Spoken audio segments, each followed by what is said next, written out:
Hi guys, so welcome to your lecture number 17 and today जो हमने previous class में आपकी डायरेक्ट और इनडायरेक्ट स्पीच की थी उसके क्वेश्चंस को आज मैं आपके साथ लेके आई हूँ so that you are able to practise on this topic and you get appropriate knowledge कि किस टाइप से क्वेश्चंस आते हैं और कैसे हम उनको अटेम्प्ट कर सकते हैं।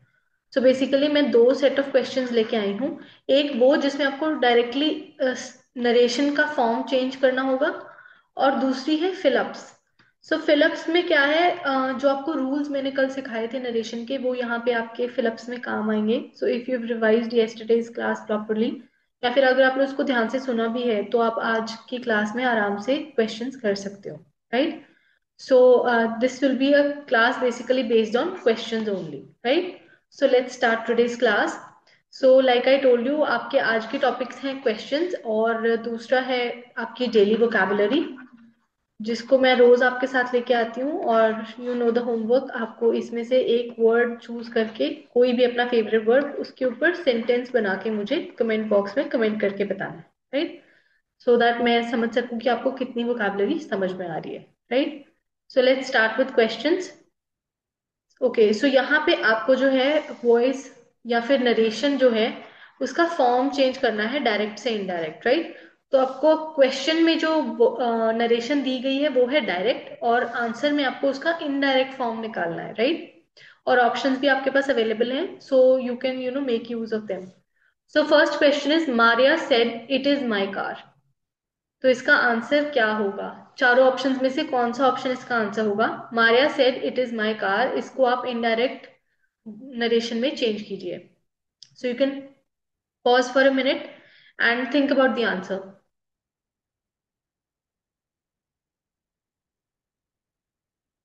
क्या लगता है आपको चारों ऑप्शंस में से कौन सा ऑप्शन बेस्ट सूटेबल है?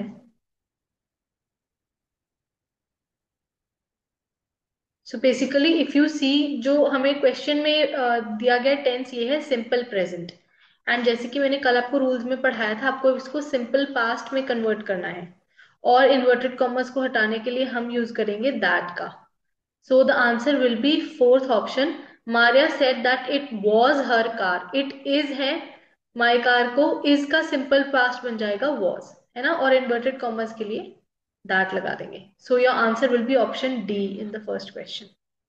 Second, Raj said, I work here every day. Raj said, I work here every day.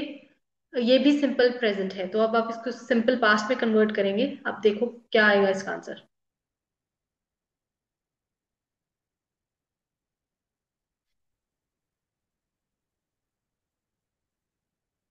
क्या लगता है चारों में से कौन सा ऑप्शन आंसर होगा? So the option that is the answer is option B. अब यहाँ एक कैच है, जो ये वर्ड है ना हियर, इसको अभी पास्ट में कन्वर्ट करोगे तो देयर बन जाएगा, है ना। मैं यहाँ काम करता हूँ को पास्ट में कन्वर्ट करोगे तो बनेगा कि वो वहां काम करता है ना, वहां की इंग्लिश है देयर। इसीलिए बोलती हूँ सेंटेंस को इंग्लिश से हिंदी में कन्वर्ट कर लिया करो, इजी हो जाएगा। So for your second question the answer is option B, यानी ये वाला option. Raj said that he work there every day. Next sentence, Monica said I have finished my homework. Monica said I have finished my homework, this is present perfect. अब इसके rules याद कीजिए और इसकी जो नरेशन है उसको चेंज कीजिए। क्या लगता है आपको चारों ऑप्शन में से कौन सा बेस्ट सूटेबल ऑप्शन है?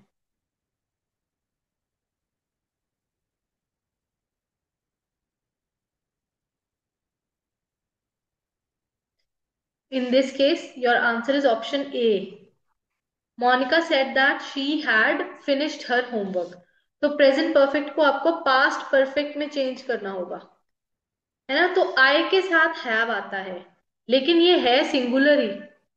जैसे आई के साथ एम आता है ना, है ना। शी के साथ इज आएगा या ही के साथ इज आएगा, हर के साथ इज आएगा, लेकिन आई के साथ एम आता है। ऐसे ही सिंगुलर की बाकी चीजों के साथ हैज आएगा, लेकिन आई के साथ हैव ही आता है। बेसिकली आई इज सिंगुलर, तो यहाँ पे हैव को हैड में कन्वर्ट कर देंगे हम। So option A is your answer. Next question, my daughter said to me I can sleep alone. अब आप इसका नरेशन चेंज कीजिए। Figure out the tense and then change the narration. My daughter said to me I can sleep alone, so what do you think, क्या answer आना चाहिए?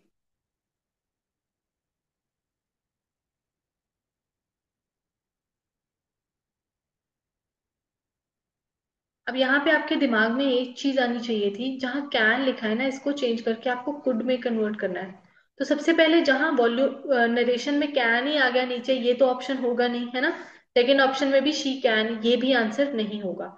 दो ही option है जो कुड वाले हैं। ये मैंने जो किया इसको बोलते हैं एलिमिनेशन, जिसको आपने कई बार सुना होगा। लेकिन एलिमिनेशन के लिए भी इंटेलिजेंस चाहिए। तो कैन को कुड में कन्वर्ट करना है, दो ऑप्शन में कैन ही है, ये तो हमने एलिमिनेट ही कर दिया। मतलब ऑप्शन या तो सी है या डी है। अब इनको पढ़ो। My daughter said to me that she could sleep alone, और दूसरा, my daughter told me that she could sleep alone. अब आप देखो, जो ये सेड है, ये भी मैंने आपको कल रूल्स में पढ़ाया था, इसको भी टोल्ड बनाना है। तो टोल्ड वाला एक ही आंसर है, option D. That is your correct answer. इस तरीके से अपने रूल्स को यूज करोगे तो you will always be able to figure out the answer. Okay, so they are very very important and you should keep revising them. Next, Leo said that my friend may come tonight. अब please, अब may वाला rule याद करो और elimination लगाओ। Leo said that my friend may come tonight. Sorry. तो अब may वाला रूल लगाओ और सोचो क्या आंसर आएगा यहाँ पे।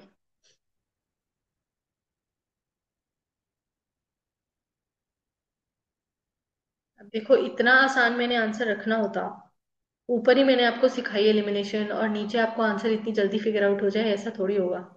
इसलिए मैंने चारों ऑप्शंस में मे को कन्वर्ट करके माइट ऑलरेडी बना दिया है। अब आप देखो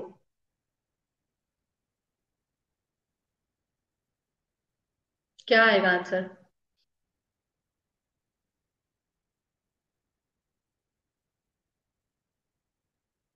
the answer is option B. Leo said that his friend might come that night. तो नाइट को भी तो कन्वर्ट करो दैट नाइट में। सार देखो, इनडायरेक्ट स्पीच में मैंने आपको पढ़ाया ही था कि जो रिपोर्टेड स्पीच है उससे थोड़े से चेंजेस होंगे, और चेंजेस ऐसे ही होते हैं। टुनाइट का दैट नाइट बन जाएगा, या फिर अगर टुमारो होता तो बना देते that day, next day sorry. Today होता तो बना देते दैट डे, है ना। तो ये भी कन्वर्जन है जिनका आपको ध्यान रखना है। नेक्स्ट देखो, Julie said to me I have to win this game. अब इसका वॉल्यूम चेंज करो। Julie said to me I have to win this game. पिछला रूल याद रखो कि थोड़े थोड़े चेंजेस आएंगे। अपना दिमाग चेंजेस पे रखोगे तो you will be able to figure it out.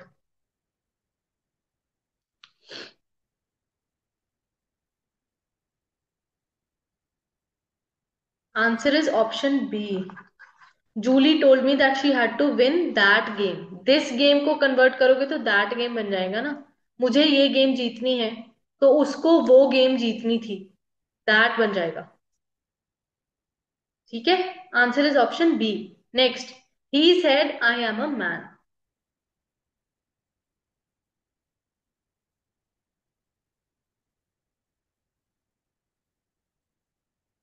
क्या आंसर आएगा? वेरी क्लोज आंसर्स ना। ये ऐसे क्वेश्चंस कंफ्यूजन के लिए होते हैं। अब ये जो मैंने आपको फर्स्ट स्लाइड में पढ़ाया था ना कल, एक्सेप्शन वाला केस, ये एक्सेप्शन वाला केस है। आंसर ऑप्शन बी होगा इसका। He said that he is a man, यानी सिंपल प्रेजेंट या सिंपल फ्यूचर, सिंपल प्रेजेंट ही रहेगा। He said that he is a man. Next, Mary says I am coming here. Mary says I am coming here, इसका क्या answer होगा?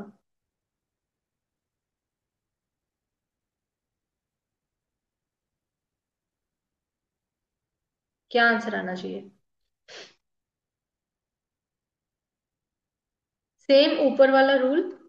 Answer आएगा Mary says that she was coming here. ठीक है, this is the answer.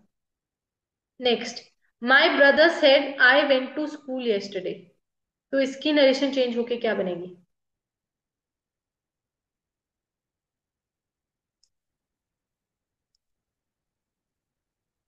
What do you think should be the answer?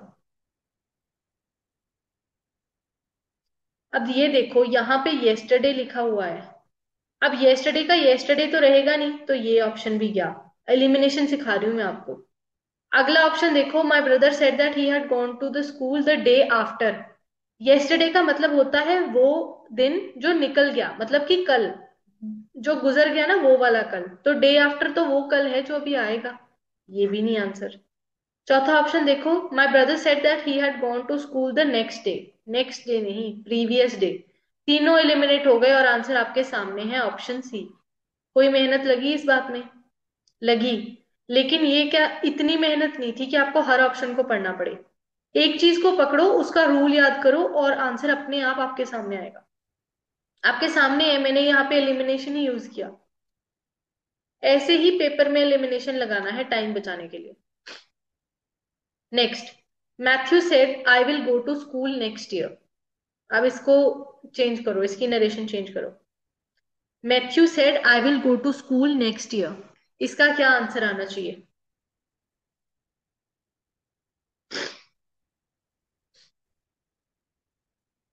चारों options को ध्यान से पढ़ो।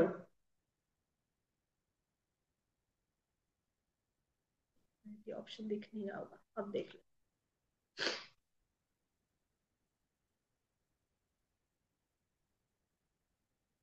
अब ईयर आफ्टर वाले या फॉलोइंग ईयर वाले दो ही ऑप्शन है, तो पहला भी गया और दूसरा ऑप्शन भी। यानी हमने सिर्फ दो ऑप्शन पढ़ने की मेहनत करनी है। अब हम उनको पढ़ लेते हैं। Matthew said that he would go to school the following year. और अगला, Matthew said that he would come to school the year after. लेकिन यहाँ पे तो गो ही लिखा हुआ है, कम तो लिखा ही नहीं हुआ। तो ये ऑप्शन भी गया। Answer is option B. ऐसे करते हैं एलिमिनेशन। ठीक है। अब आगे हैं फिल इन द ब्लैंक्स। यहाँ पे आपके सारे रूल्स रिवाइज होंगे अगर आपने ध्यान से पढ़े होंगे तो। Okay, first one, I told him dash do it. To not, to don't, not to don't. चारों में से कौन सा आंसर आएगा? ये भी नरेशन की ही चेंजिंग हो रही है, लेकिन आपको एक पोर्शन दिया गया है उस चेंज्ड नरेशन का, और उसका फिलअप आपको फिल करना है। क्या आना चाहिए यहाँ पे आंसर? अब देखो, जब एक जैसे दिखने वाले दो ऑप्शन हो ना, जैसे ऑप्शन वन और ऑप्शन टू एक जैसे हैं, टू नॉट और नॉट टू, इसका मतलब इन्हीं में आंसर है। तो ये दोनों ऑप्शन तो गए। तो अब I told him to not do it, और दूसरा I told him not to do it. So this is the answer. पहला आंसर नहीं है। यूजुअली आपकी सबकॉन्शियस ब्रेन में जो इंग्लिश स्टोर हुई है इतने सालों से, वो आपको सही आंसर फिगर आउट करने में हेल्प कर देगी। तो अगर आप 50% ऑप्शन एलिमिनेट कर लेते हो ना, तो you should attempt that question. Next, he asked us dash show your passport. If, to या फॉर, क्या आना चाहिए? काफी इजी है ये तो। थोड़ा सा दिमाग लगाओगे आंसर आ जाएगा। He asked us dash show your our passports. Sorry. So the answer is he asked us to show our passports. हमें हमारे पासपोर्ट दिखाने के लिए बोला गया। Next, she asked us if we dash finished the work on Monday. Have, had, या दोनों में से कोई भी यूज हो सकता है। कौन सा ऑप्शन आएगा?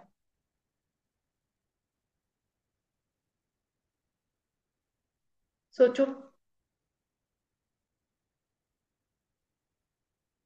तो यहाँ वी पढ़ के ना, बहुत सारे लोग जो हैव वाले ऑप्शन है ना उसको टिक कर देंगे, but you are very very wrong.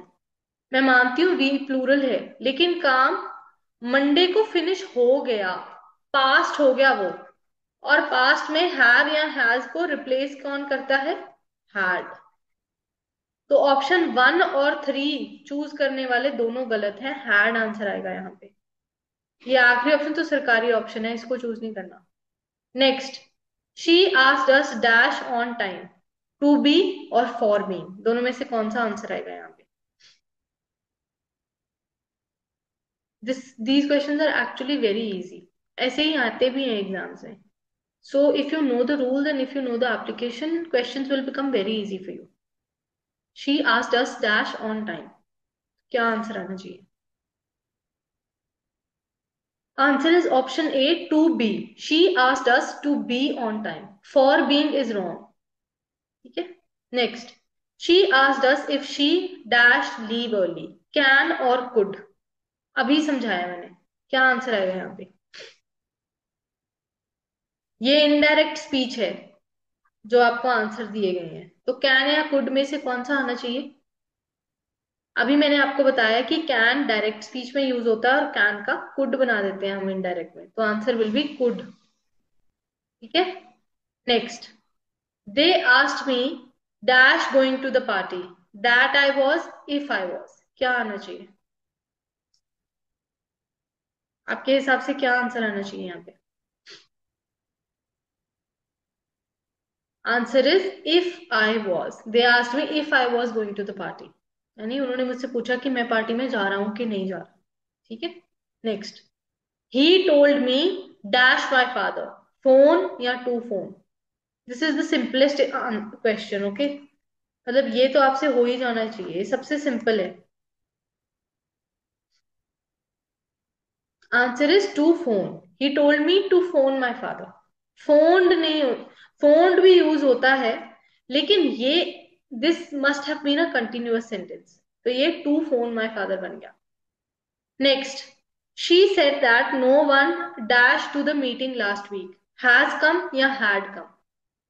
अब ये इनडायरेक्ट स्पीच है, और अभी मैंने ऊपर आपको रूल पढ़ाया हैव और हैज का, तो यहाँ पे क्या आएगा? Had come. ये इनडायरेक्ट है ना, इनडायरेक्ट में हैव और हैज कन्वर्ट होके हैड बन जाते हैं। Next, she told me dash she wasn't going to come, that, if या दोनों में से कोई भी यूज हो सकता है। क्या आंसर आना चाहिए? The answer is option A, that. She told me that she wasn't going to come, inverted commas को मिटाते हैं हम, तो दैट आना है यहाँ पे। ठीक है। Next, he asked me if he asked me what I dash if I failed to get the job. Would you do या would have done? क्या आंसर आना चाहिए? This very commonly use, this sentence is very commonly use. इसका answer आपको आना चाहिए। He asked me what I dash if I failed to get the job. Answer is would do. He asked me what I would do if I failed to get the job. Would have done होता he asked me what I would have done had I failed to get the job. अभी तो उसको कोशिश करनी है ना। would have done तब आता जब वो ऑलरेडी कर चुका होता कोशिश और नहीं मिली जॉब, लेकिन अभी ऐसा केस नहीं है, तो आंसर आएगा would do। ठीक है। So these were your questions for today. Time for your daily vocabulary. First word is non-parallel. This is an adjective which means unequaled or unrivaled. Next, dawdle. Dawdle is a verb which means to spend time without haste or purpose. Time pass करना, काफी लोग करते हैं, है ना, paper भर दिया, बाद में टाइम पास करते रहे, बाद में काफी पछतावा होता है इस बात का। Next, brutal. Brutal is an adjective which means savagely violent, vicious, ruthless or cruel. Next, invigorate. This is a verb. It means to impart vigor, strength or vitality to. किसी को मोटिवेट कर देना बहुत। Next, throng. Throng is a noun. This is a collective noun which means a group of people crowded or gathered closely together. People thronged the premises of the temple. Next, redact. Redact is a verb which means to censor, to black out or remove parts of a document while releasing the remainder. Censor है ना। Next, pretense. Pretense is a verb which means intention or purpose, not real but professed. मतलब कि mask, to be masked, है ना, सामने कुछ और पीछे कुछ और। Next, cozen. Cozen is a verb which means to cheat. Then you have stash. Stash is a verb which means to hide, छुप जाना. Finally, we have eerie. Eerie is an adjective which means strange, weird or fear inspiring. मतलब कोई ऐसी environment या ऐसा situation जहां पे आपको अजीब सा महसूस हो, अजीब सा डर लगे, right? So thank you so much for listening to the class. I hope कि questions करके आपको नरेशन के बारे में ज्यादा पता लगा होगा, और मैंने साथ साथ में आपको रूल्स भी एक्सप्लेन किए हैं, सो दैट यू अंडरस्टैंड कि यही आंसर क्यों बनेगा। और थोड़ा एलिमिनेशन के बारे में भी मैंने आपको आज सिखाया है। I hope you have understood कि कैसे एलिमिनेट करना है। ऐसे अंधाधुंध जय माता दी ए जय माता दी डी नहीं लगाना, सोच के करना है, एलिमिनेट करके किया करो। ठीक है। और वोकैब में से चूज वन वर्ड, उसके ऊपर मुझे आप सेंटेंस बना के दो। And thank you so much for listening to the lecture. Please don't forget to like, share and subscribe our videos. और क्लास की पीडीएफ 99 रुपीज में आपको ऐप के ऊपर मिल जाएगी, और and it will be very useful to you specially for revision purpose, right? So thank you so much for listening to me. Have a great day, everybody. Thank you.